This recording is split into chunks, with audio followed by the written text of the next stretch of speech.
Hey guys, this is an updated Peacekeeper task guide for Spot Tour Part 4. For this task, we do need to locate the generators in both the east and the west wing of the health resort on Shoreline, and then survive and extract from the same raid. So for this task, you will require one of two keys for the west wing generator, being either the west wing 219 or 220 key. And both these keys can be found in the pockets and bags of scavs, as well as in jackets or in drawers. And there are going to be multiple spawns for each one of these keys. So in the interest of time for this video, then if you guys do want to know all of the different spawns, then I will end up linking their respective full key guide video in the description. And besides these spawns, you guys will also be able to buy either key directly from the flea market. And since either one will work, it's totally going to be up to you guys on which one that you pick. However, whenever I do this quest, I personally tend to buy the 220 key, since you can still get the task completed via the adjoining balcony. And then the 220 room actually does have loot in it, so it will make it worthwhile to actually keep the key after you're done with this quest in order to use for future raids and loot runs.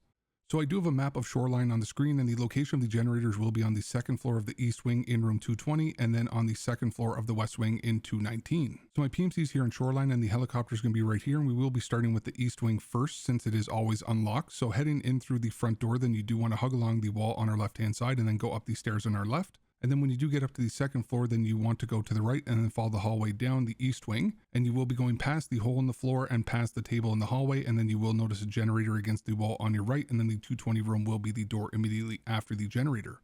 As mentioned, this door will always be unlocked, and when you do open it, then you will see 3 generators in the room, and as you do step in close to the generators, then you will get a subtask complete. Now, to get to the other generators, then we will have to get our PMC over into the west wing, and the quickest way to do so is going to be to go across the skybridge, just how I am in this guide. However, this is obviously going to leave you quite exposed, so you guys can choose to do this exactly how I am in this guide, or you can always choose to do a less direct and arguably safer way.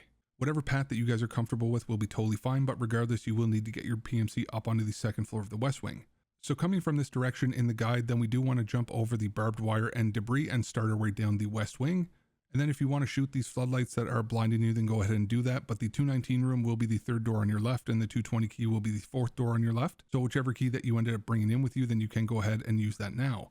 If you're going into the 219 room, it will essentially be just like the east wing, where you do walk into the room and get the subtask complete. But if you have the 220 key like I do in this video, then when you do open up the door, then you want to go straight ahead and to the adjoining balcony on the left hand side. And as you do walk up to the window that looks into the 219 room, then you will get your subtask completed.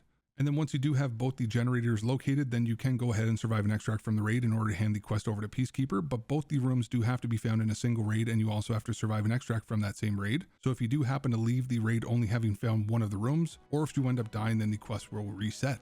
So hopefully you guys found this guide useful, and it does help you complete this task. Thank you guys for choosing to watch my guide on this, and I'll see you guys in the next one.